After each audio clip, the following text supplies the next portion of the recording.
Hello दोस्तों, स्वागत है आपको मेरे YouTube चैनल मैथ मिथिला में। आज का जो सेशन चलेगा वो चलेगा व्याकरण से आपका विशेषण। दोस्तों मैंने इस पे संज्ञा, सर्वनाम ये सब करा दिया है और आज चलेगा विशेषण। ठीक है, तो आप अगर संज्ञा सर्वनाम नहीं देखें तो जाके उसको देख सकते हैं, पीछे वाले वीडियो में पूरे प्रोवाइड करा गया है और उसमें ऑब्जेक्टिव क्वेश्चन कैसे आता है इसके बारे में भी बताया गया है। जाइए उसे देखिए। आज जो हम विशेषण की चर्चा करेंगे, चलिए आज हम विशेषण की चर्चा करते हैं। विशेषण का मतलब होता है किसी का एक रूप बताना। ठीक है, जैसे अब आपसे क्वेश्चन आता है कैसा से देखिए, विशेषण कहते किसे हैं? सबसे पहले जो क्या है, जो संज्ञा के गुण, रंग, आकार, अवस्था इत्यादि का बोध कराता है।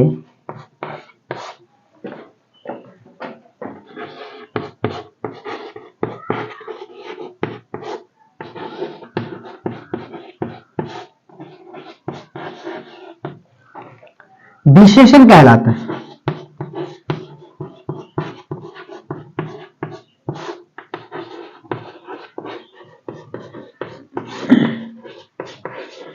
कैसे याद रखेंगे? जो संज्ञा के गुण, रंग, आकार, अवस्था इत्यादि का बोध कराता है वो विशेषण कहलाता है। जैसे हम गुण में बात करेंगे कि वह व्यक्ति बहुत बुद्धिमान है। बुद्धिमानी क्या होगा? उसका गुण। रंग में हम कैसे बात करेंगे? वो उसका रंग काला है। उसको कोई वस्तु का संज्ञा मतलब जैसे राम काला लड़का है तो काला उसका क्या हो गया? रंग। आकार उसका चेहरा गोल है तो इसका गोल क्या हो गया? उसका आकार।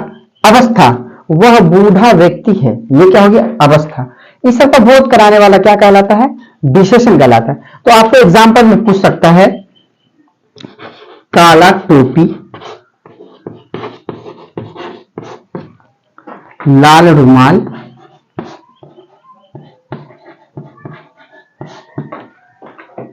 गोल चेहरा,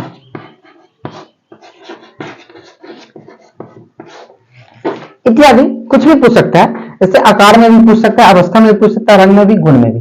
तो इस तरीका से हम इसे बता सकते हैं कि ये क्या होगा? गुणवाचक विशेषण होगा। ये इस तरीका से हम कह सकते हैं। अब इसे ऐसे भी कह सकते हैं, ऐसे भी आपको आ सकता है। जो संज्ञा के गुण, रंग, आकार, अवस्था इत्यादि का बताए उसे हम क्या कहते हैं? विशेषण कहते हैं। अब आता है विशेषण का भेद।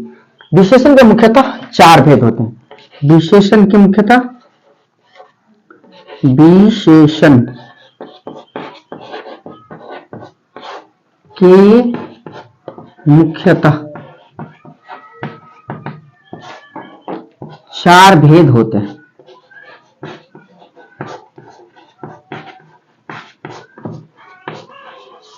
ठीक है, क्या है? विशेषण के मुख्यतः 4 भेद होते हैं। फटाफट इसे नोट कर लीजिए आप।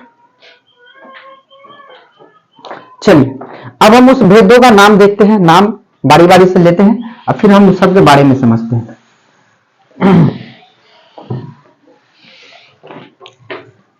पहला है आपका गुणवाचक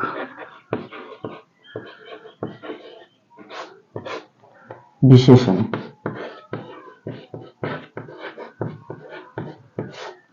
दूसरा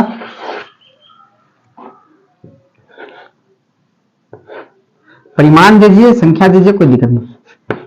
परिमाण वाचक विशेषण।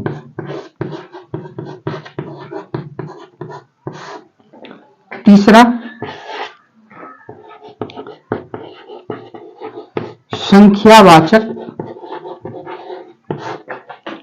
विशेषण। चौथा सार्वनामिक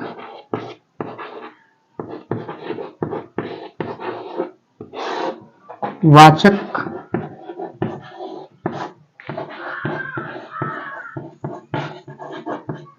विशेषण। फटाफट इसे स्क्रीनशॉट ले लीजिए। गुणवाचक, परिमाणवाचक, संख्यावाचक, सार्वनामिक वाचक। फिर इसके बारे में हम परिभाषित करेंगे, इसे खंड करके बताएंगे, कैसे हम समझेंगे कि गुणवाचक है, कैसे हम समझेंगे कि परिमाणवाचक है, कैसे हम समझेंगे संख्यावाचक है, किसे समझेंगे सर्वनामिक वाचक विशेषण। इसे फटाफट स्क्रीनशॉट ले लीजिए। चलिए आप इस परिभाषा को याद कर लेंगे आप। अब इसमें क्या है ये देखिए, आपको ऑप्शन में आता है कि विशेषण के मुख्यतः कितने भेद होते हैं। कहीं कहीं भी पूछा जाता है आपका कि गुणवाचक विशेषण का एक उदाहरण दीजिए, परिमाणवाचक संख्या का एक विशेषण का एक उदाहरण दीजिए, संख्यावाचक विशेषण का एक उदाहरण दीजिए, सर्वनामिक वाचक विशेषण का एक उदाहरण दीजिए। दोस्तों जब हम इसका परिभाषा करेंगे तो हम इसमें समझेंगे कि एग्जाम्पल को कैसे याद करना है। एग्जाम्पल याद हो जाएगा तो आपका परिभाषा आसानी लगेगा याद करने में। और यदि एग्जाम्पल याद हो रहा है तो आप बता सकते हैं कि कौन से विशेषण कौन सा है कौन नहीं है।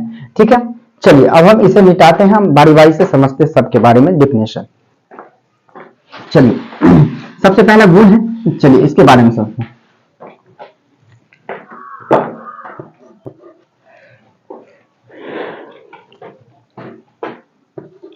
इससे किसी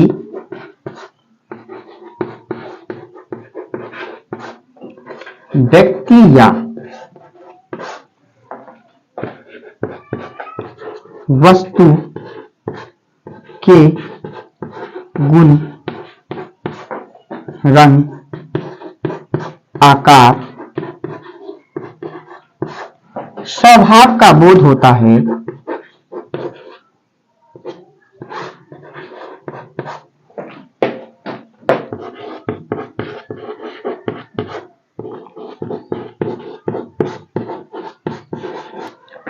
गुणवाचक विशेषण कहलाता है।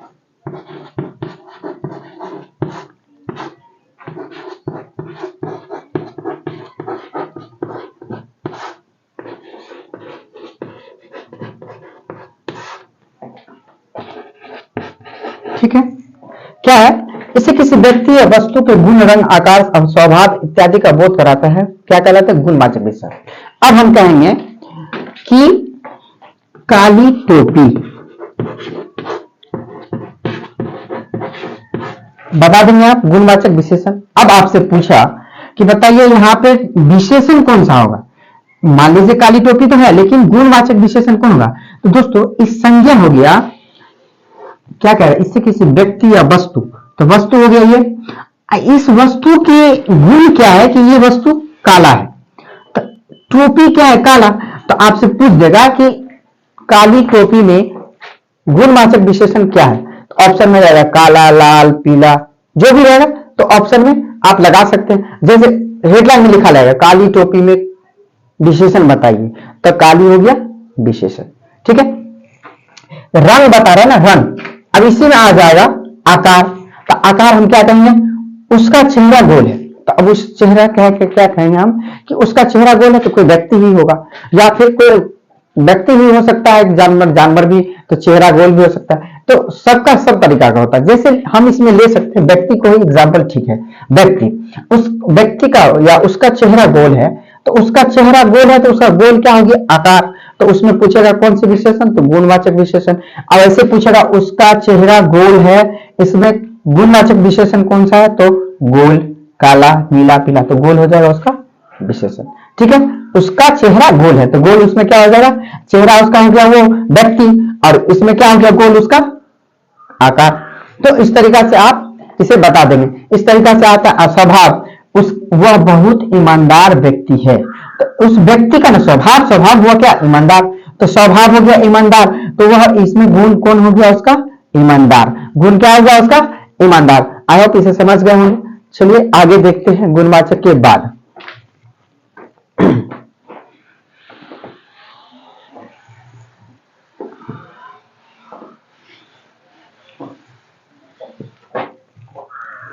चलिए दूसरा था परिमाण।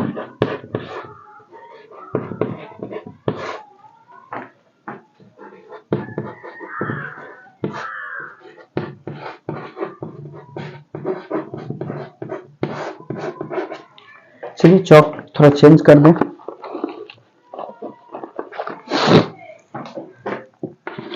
इससे नाप या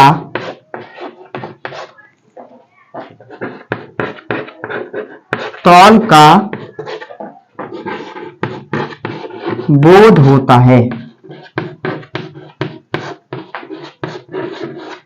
क्या होता है? इससे नाप या तौल का बोध होता है। क्या कहलाता है? परिमाणवाचक विशेषण कहलाता है। अब नाप या तौल, जैसे हम कहते हैं कि थोड़ा दूध दो या आधा लीटर दूध दो, क्या अनजाने में आपको दे सकता है आधा लीटर? नहीं, उसे क्या होता है? नापने वाला आता है, तो उसे नाप के दिया जाता है। हम कहेंगे 1 केजी चावल दो, तो हम 1 केजी को क्या करेंगे? वेट करके देंगे, यानी परिमाण करेंगे कि ये रियल में 1 केजी होगा, तभी हमको देना है, क्योंकि मान क्या हुआ? 1 केजी। तो जिससे नाप या तौल का बोध हो, क्या कहलाएगा? परिमाणवाचक विशेषण। जैसे आधा लीटर दूध दो, 1.25 लीटर दूध दो, 1 केजी घी दो, 1 केजी चावल दो, कोई भी यदि जिसमें नाप तोल का बोध आ रहा है, उसको क्या समझना है आपको? परिमाणवाचक। आपसे पूछ देगा 1.25 लीटर दूध दो, कौन सी विशेषण है? परिमाणवाचक विशेषण। या ऐसे पूछ देगा परिमाणवाचक विशेषण का एक उदाहरण दीजिए, तो 1 केजी चावल दो, 1.25 लीटर दूध दो, उसके बाद आधा लीटर दूध दो। आपको मतलब जिसमें नाप तोल की बोध हो जाए, उसमें आपको आना है परिमाणवाचक विशेषण में। ठीक है, ऐसे एग्जाम्पल रहेगा, आपको एग्जाम्पल दे सकता है या फिर परिभाषा भी, जैसे इससे नाप या तोल का बोध होता है, क्या कहलाता है? तो परिमाणवाचक विशेषण कहलाता है। इस टाइप से आप इसे बता देंगे आसानी से। ठीक है, चलिए आई होप इसे समझ गए होंगे। फिर हम आगे चलते हैं तीसरा नंबर पे और आगे देखते हैं क्या है इसे।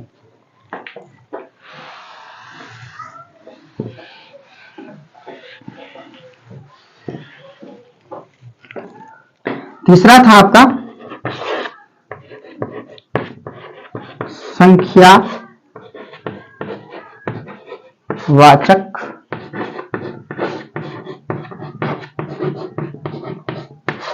विशेषण। क्या था? संख्यावाचक विशेषण। क्या था? संख्यावाचक विशेषण। चलिए, इससे संख्या का बोध होता है।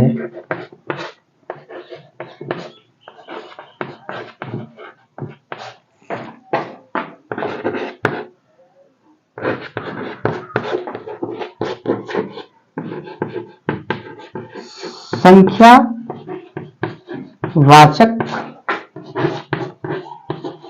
विशेषण कहलाता है। दोस्तों, जब हम इसे इंग्लिश में पढ़ाएंगे तो ये थोड़ा लंबा आ जाएगा, इसीलिए पहले हिंदी को खत्म करते व्याकरण चैप्टर को, उसके बाद इंग्लिश पे भी चलेंगे। अभी हम इंग्लिश में प्रेजेंट टेंस पे चल रहे हैं, उसके बाद पास्ट चलेगा, तो पहले इसे व्याकरण खत्म करते, क्योंकि 2024 में जो एग्जाम आने वाला है आपका चलने लगा है, बस मात्र 1 महीना बाकी है, तो इसमें यह आपको काम आ जाएगा। इसे संख्या का बोध होता है, क्या कहलाता है? संख्यावाचक विशेषण कहलाता है। देख लीजिए, आप इसे परिभाषा को भी लिख लीजिए। इसे संख्या का बोध होता है, संख्यावाचक विशेषण कहलाता है। अब हम एग्जाम्पल लेते हैं, जैसे हम बोलेंगे महीने में 30 दिन होते हैं। 30 दिन होते हैं।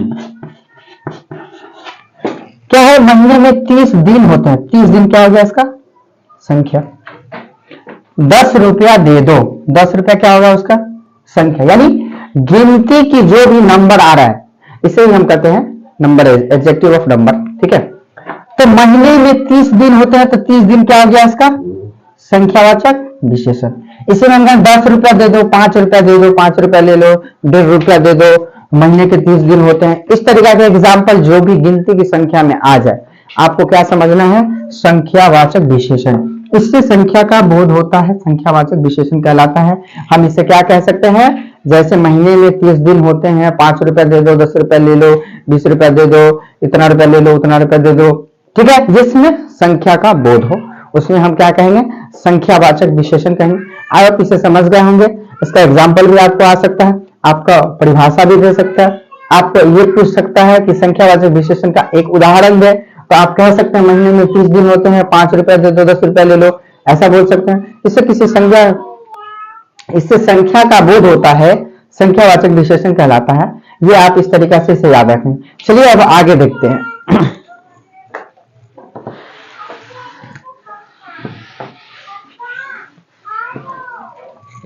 अगला है आपका सार्वनामिक सार्वनामिक है।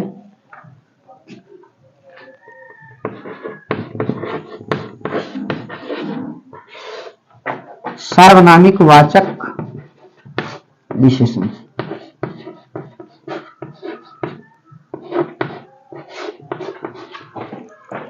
संज्ञा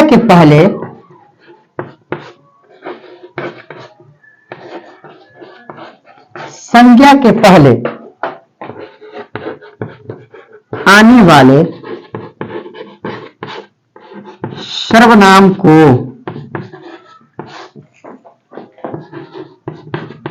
सार्वनामिक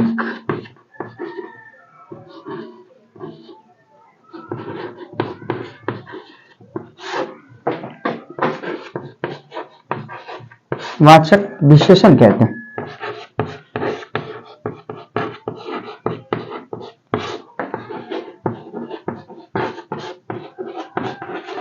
क्या बोले हम? संज्ञा के पहले आने वाले सर्वनाम को सार्वनामिक वाचक विशेषण कहते हैं। अब दोस्तों संज्ञा के बारे में यदि नहीं याद है तो आपको ये समझ से बाहर हो जाएगा, और सर्वनाम भी अगर नहीं याद है तो भी समझ से बाहर हो जाए। इसलिए आप जाइए, पिछले वीडियो में मैंने प्रोवाइड करा दिया है संज्ञा के बारे में भी और सर्वनाम के बारे में भी। आप जाइए इसे अच्छे से देख लीजिए ताकि आपको कहीं भी दिक्कत नहीं आए।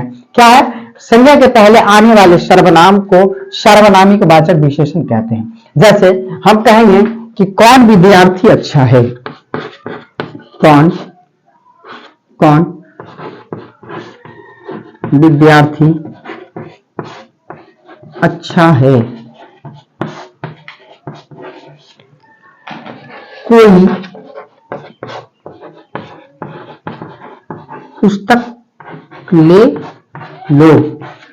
देखिए दोस्तों, अब यहां पे क्या कर रहा है? संज्ञा के पहले, संज्ञा हो गया विद्यार्थी, अब विद्यार्थी के पहले कौन है? कौन, तो सर्वनाम हो गया कौन।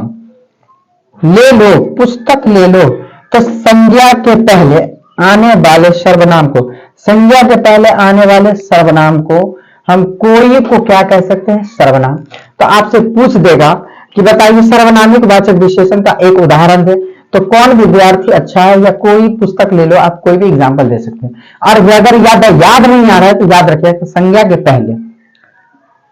पहले आने वाले सर्वनाम को हम क्या कहेंगे?